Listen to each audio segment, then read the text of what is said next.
So that's what you should have so far. Okay? And so now, and before, I was wondering on the three-way switch, does it matter which way you put it? Generally, I don't think it does matter. But on this particular one, it does matter, because when it's off, the lights, it's going to be lit. So generally, the lit side is facing up. And I don't know if that's how this is, because this isn't necessarily always going to be on. This could be on down there if the other switch is turned the opposite direction, you know what I mean? But it does have the word top right up in there. I don't know if you can see that. And so I'm going to make that facing up, and that's how the ground wire was set up from before. And so I'm going to put that on there, and I'm going to run it the same direction as the wire, as the screw, and just kind of twist that back on, tighten this up.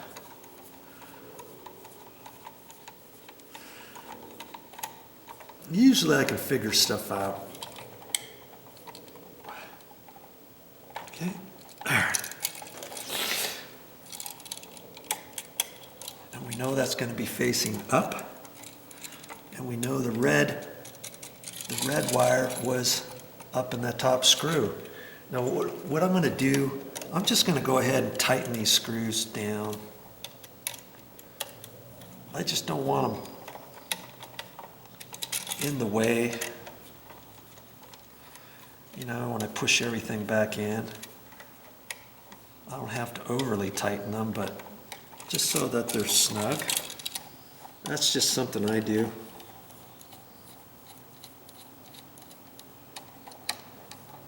Okay. Now, before I do anything with these other wires, I'm going to kind of straighten that to a certain extent.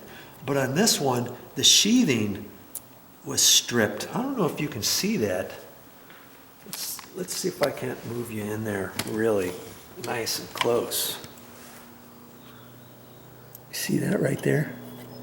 Somebody tagged that with their sheetrock knife when they were stripping the main sheathing.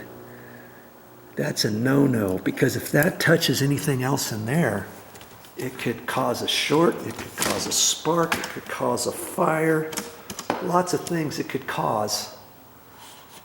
And none of them are good. Okay? So, before I hook it up, I've got my electrical tape. I haven't used this tape forever. I'm gonna wrap some tape around that.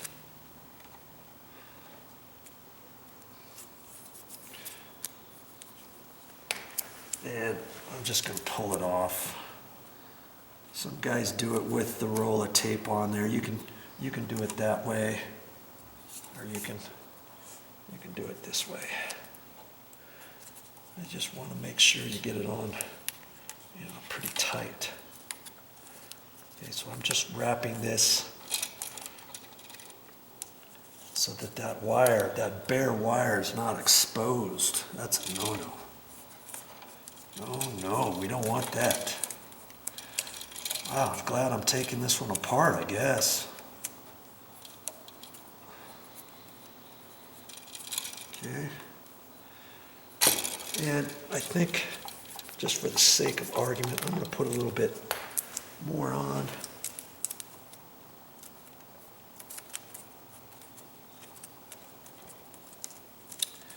Just so I have it nice and thick around there.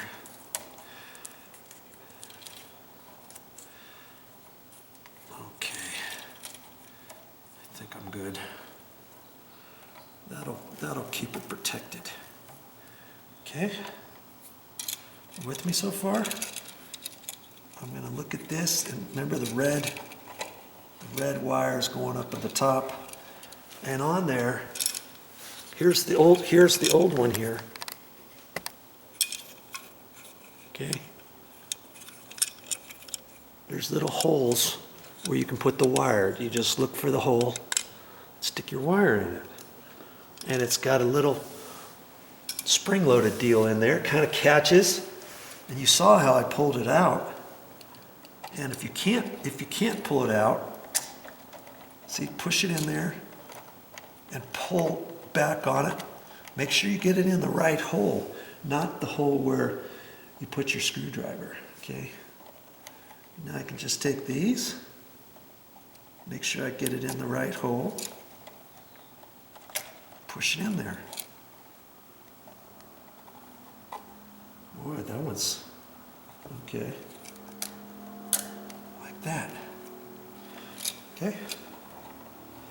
I've got it facing up. Now I'm going to rearrange these wires like that. And I'm ready to push it back in there. Okay? That's what you're supposed to have so far. See, I'm almost done.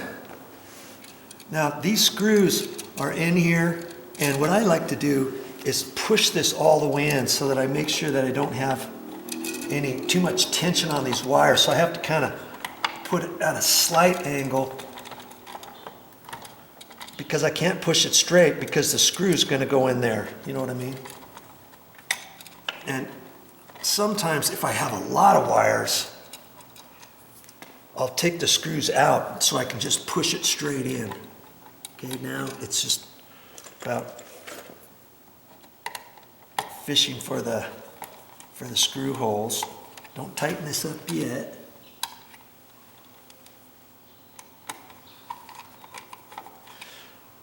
And I want to make sure this is straight up and down. I don't want it at an angle. See how I bent that over? That's because it needed to go that direction to be flat. Okay, now I can screw this back in. And I don't like to use my battery operated drill. It's an easy way to strip your screw. And because it's just, most of the time it's just going in a plastic electrical outlet box. Okay, and I'm gonna kind of eyeball where I think this needs to be. I see where the pencil mark is there. If anything, this could maybe go over just a little bit. And this is my first go. I may have to move that. I want to put this on and look at that. That looks all nice. That looks good. Look at your cover plate. Man, these are pretty dirty. They probably should be cleaned. That might be something I'll have to do another time or something, but I can see that this one's facing down.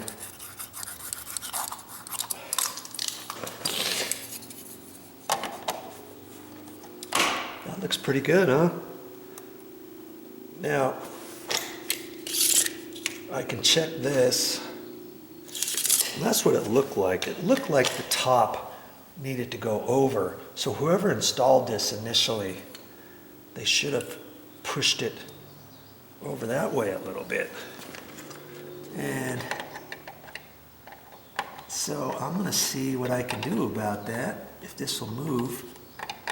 It's not, it looks like it's pushed over all the way. And this one may have to come over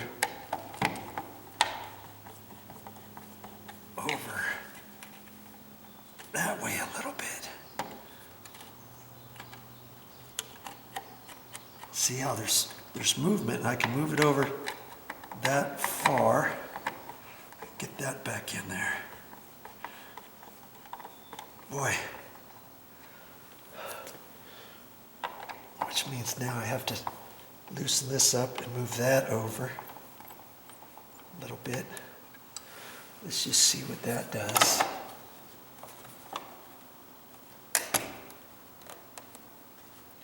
looks like the top of this one has to go over that way to the right, just a hair if I can. Okay.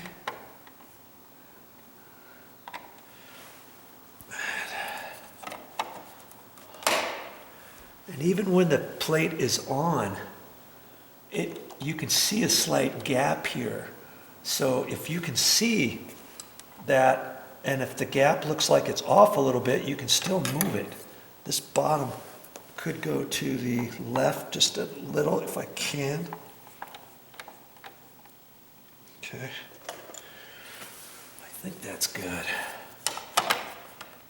That's better. Okay.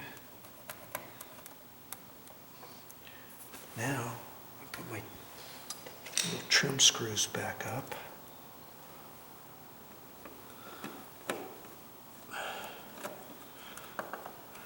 And I just keep them loose until I get them all connected. Don't tighten it, your first screw or even your second one, because this might need to slightly shift one way or another. You never know. Okay? Sometimes you're like, where's the screw hole at? I'm putting it right in. Doesn't seem to be going. Okay, now this, just make it so it feels snug. Don't over tighten these screws. Last thing you want is to tighten it up a little bit and then have a crack. I mean, it's not the worst thing that could ever happen, but yeah, you're going to have to go back to the store and get yourself a cover plate and come back and all that, and then fix it. It's not a good idea to leave a cracked cover plate. I don't generally like to do that. Okay, so I'm just gonna put the little cardboard thing back on the screw, and I've got my old box, my new box. That's a three-way switch. It's not a lighted switch now in this box. And I always carry a Sharpie with me in my nail bag. So this is going to be a three-way switch.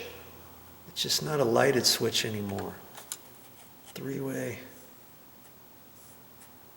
And I'll keep that with all my electrical stuff. Next time I need a three-way switch, kaboom, there it is. And here's a tip for you. I've got this, and I just leave this in my nail bag. But instead of facing it up, I face it down. See all my felt tip pins. This is a smaller one with a smaller tip. Here's another one. This was a really super small tip. Okay, but I keep them all facing down.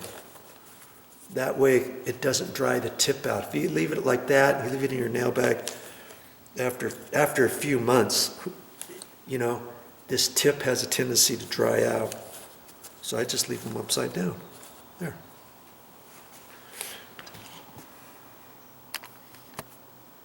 Okay, I'll turn the breaker back on. Let's see what we got.